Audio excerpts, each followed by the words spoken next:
many times have I said Angel Reese is not an impact player? I mean, she definitely has an impact on losing, but Angel Reese has absolutely no effect on winning. If you don't believe me, go ask Teresa Weatherspoon or ask her current head coach Tyler Marsh, who will soon be joining Teresa in the food stamp line, hoping to get enough Ethiopian breadcrumbs to make it through the winter. Or ask Candace Parker. Every once in a while, someone steps up and speaks the truth so clearly, so bluntly that it cuts through all the noise. That's exactly what Candace Parker did. One ranking, one simple evaluation, and suddenly the entire Reese fandom erupted like a volcano that had been waiting to blow. Candace Parker, two-time MVP, WNBA champion, one of the most respected basketball minds on the planet, didn't hold back. When asked to tier WNBA players, she didn't sugarcoat, she didn't flinch. She put Angel Reese right in the C tier. Not B tier, not fringe A, C. And just like that, the internet snapped. All of you all that are gonna go home and write a biography on how wrong this is, you guys can kick rocks. What's up, fam? Candace Parker here. I'm gonna do a tier ranking of WNBA players. I'm gonna try. Got Angel Reese. I put her right at that C level. Let's start with the facts. Candace Parker wasn't doing this to start drama. She was doing it because she knows basketball at the deepest level. Her reasoning? Simple. If you're gonna rank higher than C, you need to be able to carry a team. You need to be the number 1 or number 2 option, someone who can lead your squad into battle and actually come out with a win. And in her words, Angel Reese just isn't that. Parker did give credit where it was due. She praised Reese's offensive rebounding, called her fantastic at her role. But that was the key word, role. Not superstar, not franchise player, not championship engine. Meanwhile, Parker placed Aja Wilson, Brianna Stewart, and Nafisa Collier in the S tier, elite company. Caitlin Clark, solidly in the A tier. And Reese, sitting next to an injured Cameron Brink in the C tier. That wasn't an accident, that was a message. Uh-oh, Candace Parker.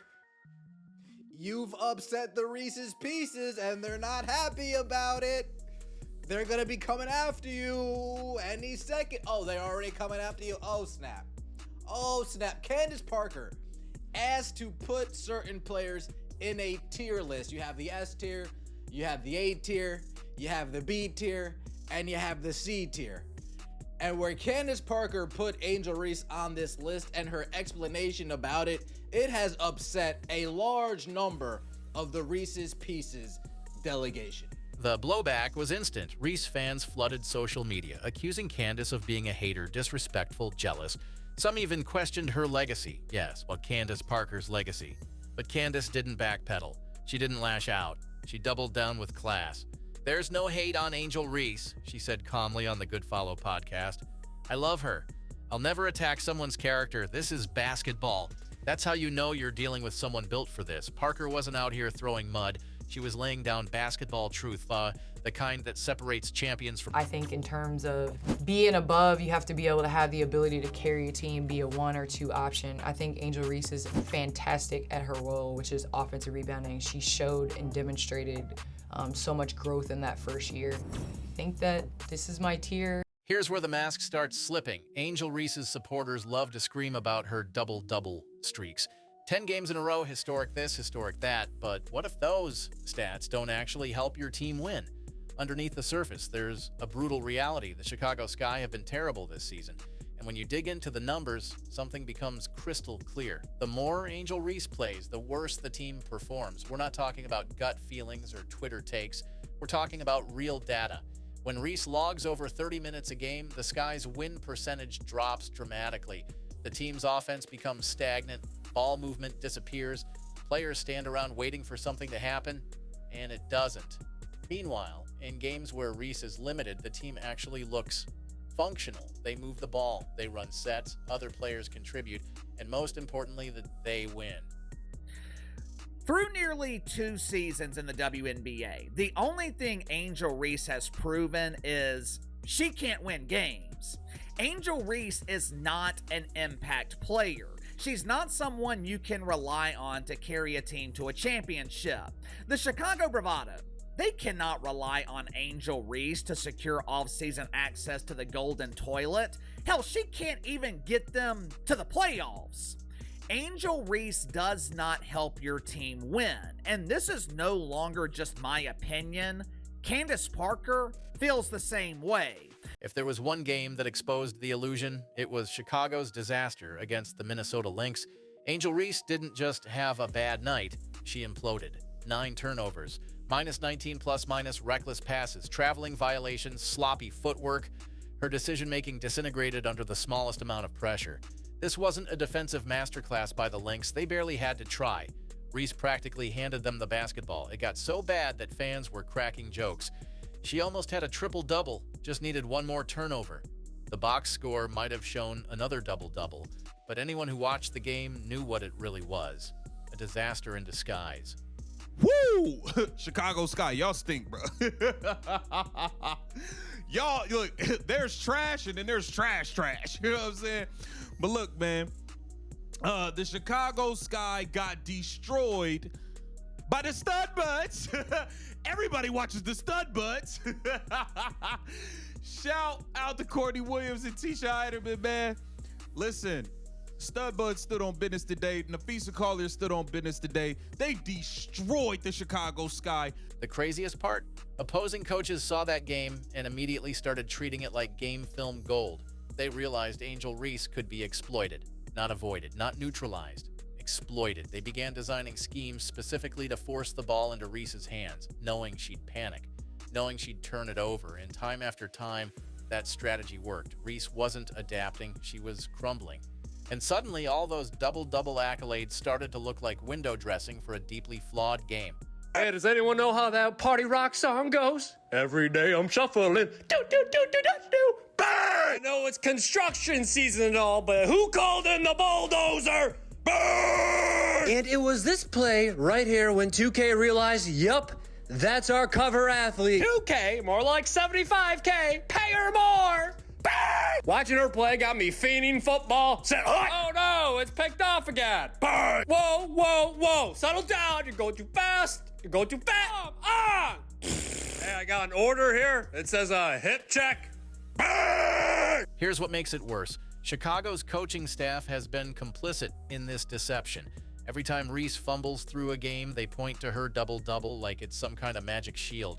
She's growing, they say. She's learning, but you don't need 20 games to learn how to protect the ball. And fans aren't buying it anymore. Because the truth is staring us in the face. Chicago wins more when Reese plays less. They look like a real basketball team when she's not dominating possessions with missed layups and off-target passes. And Candace Parker, with one tier list, blew the lid off that narrative. This is where it gets tricky. Caitlin Clark is at an A level. I think in time she's gonna raise up to that S, but in order to put her at that level, she's gotta have a couple more years. So I'll put Kelsey Plum at the A level. 2-time champ, now took on the challenge to be #1 option in LA. I would say KP is definitely in that tier. I would love to put Sabrina Ionescu in that A range. She got that elusive championship. She's one of the best shooters in the WNBA, if not the best shooter in the WNBA. Let's be honest here. Angel Reese has built a brand. Double-double Barbie, Bayou Barbie, Me-bound Barbie, Bricklayer Barbie. She's good at one thing, selling herself. But basketball isn't a branding contest. When the lights are on and the game's tight, you either deliver or you don't. And right now, Angel Reese is delivering turnovers, not wins. She's playing the Draymond Green role, a role player disguised as a star. And that disguise is starting to fall apart. Angel Reese has been playing the role of Draymond Green. She is the role player disguised as a superstar. I know she has given herself all of these doofus aliases. To her credit, Angel Reese has marketed herself as a big deal. Double-double Barbie, Me-bound Barbie, Bayou Barbie, Bricklayer Barbie. It doesn't matter what your name is! But marketing and promotion can only take you so far. The league wanted Caitlin Clark versus Angel Reese to be the next great rivalry. But here's the problem. Rivalries only work when both players are great. Clark is transforming the Indiana Fever into a playoff team. Reese is, well, rebounding a lot while her team gets blown out by 20-plus points. That's not a rivalry, that's marketing fiction. Candace Parker's ranking exposed that fiction. It showed the world what basketball insiders have been whispering all year.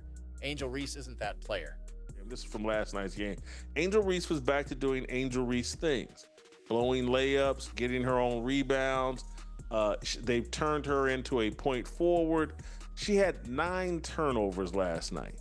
I think her plus minus was minus 19. But all we keep hearing about, she now has 2 double-double streaks of more than 10 games or 10 games plus. She had one last year, now she has one this year. She's the first WNBA player to ever do this. Reese's supporters love to quote her historic streaks. But let's go deeper. Double-doubles mean nothing if your team loses by 23. You can't build a team around someone who's a walking turnover. And when your win rate increases, the less she plays, that's not a good sign. That's a red flag the size of the Chicago skyline. Reese's presence on the court doesn't inspire confidence. It erodes it.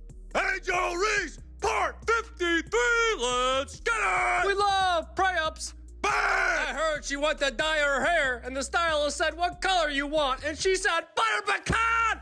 Bang! She gets blocked by defenders who don't even bother jumping. Me bound. One more time.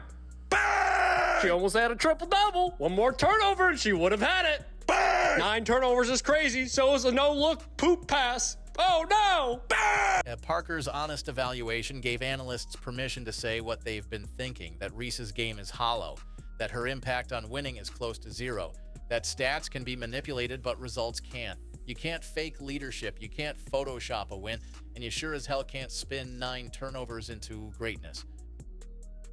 She got the brakes beaten off of her. She had 9 turnovers and was just an awful. If you watch the game, she was awful. Here's the reality. The future of the WNBA is already taking shape, and it's not centered on Angel Reese. It's centered on players like Caitlin Clark, players who elevate everyone around them, who see the game 2 steps ahead, who create ball movement, spacing, and rhythm, players who win. Clark didn't even play in the All-Star game, and it still drew nearly 2 million viewers just because she was captain. That's real star power. That's influence. The Fever now have a core, Clark, Boston, Hull, Mitchell, that looks built for championship runs. Meanwhile, Chicago is stuck asking themselves the toughest question in sports: can we actually win with this player? And right now, the answer is leaning hard toward no. Every once in a while, there will be a role player who presents themselves as a superstar. They're elite pretenders. They're brilliant at convincing people to buy into their world of make-believe. Angel Reese's marketing has been brilliant, truly, but there always comes a time when the polish melts off and you're left with the truth. Reese is a role player with a highlight reel built on rebounds, not results. And Candace Parker just gave the entire WNBA world permission to admit it. So now it's your turn. If you agree with Candace Parker, drop a laugh at the baby giraffe in the comments. Like, subscribe to Spotlight WNBA and turn on all notifications so you never miss the truth when it drops, because stats can lie, but the scoreboard never does.